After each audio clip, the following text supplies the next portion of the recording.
يريدون أن يخرجوا من النار وما هم بخارجين منها ولهم عذاب مقيم۔ یریدون، یہ بھی کلمہ بار بار آ رہا ہے اور ہماری اردو زبان میں بھی استعمال ہوتا ہے۔ ارادہ یریدو، ارادہ کرنا، چاہنا، پسند کرنا۔ یریدو وہ چاہتا ہے یا چاہے گا۔ یریدون وہ سب چاہتے ہیں۔ این یخرجو، ان کے یخرجو کہ وہ باہر نکلیں۔ خارج ہونا اردو میں بھی استعمال کرتے ہیں، باہر جانا۔ این یخرجو وہ باہر نکلیں، من الناری، من سے، النار آگ۔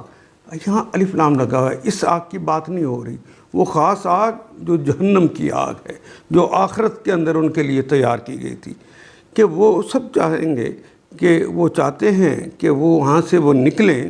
وَمَا هُمْ بِخَارِجِينَ مِنْهَا، وہ اور ما نہیں، یہاں ما نافیہ ہے، کبھی ما جو کے معنی میں آئے گا، کبھی نہیں کے معنی میں آئے گا، کبھی کیا کے معنی میں، ما ادراک تجھے کیا ادراک ہے، کبھی کتنا کے معنی میں بھی آئے گا، حیرانیوں کے ساتھ کیا نہ ہو، جس طرح ہم کہتے ہیں ما اجملک، اے رسول پاک آپ کتنے خوبصورت ہیں۔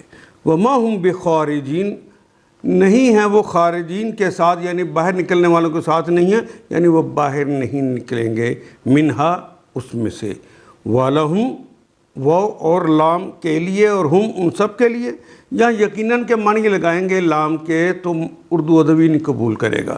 وَلَهُمْ ان کے لیے ہے عذاب مقیم، عذاب ہے مقیم، پہلا بھی نکرہ دوسرا بھی نکرہ، پہلے کے اوپر بھی آخر کے اوپر تنوین ہے اور دوسرے کے اندر بھی آخری کلمہ میم کے اوپر تنوین ہے، تو دوسرا کلمہ پہلے کی صفت ہو گیا۔ تو عذاب کی صفت یہ ہے کہ وہ مقیم ہے، اس نے ہٹنا ہی نہیں ہے، وہ مستقل لگا ہی ساتھ رہنا ہے، یہ بھی فاعل کا وزن ہے۔ وہ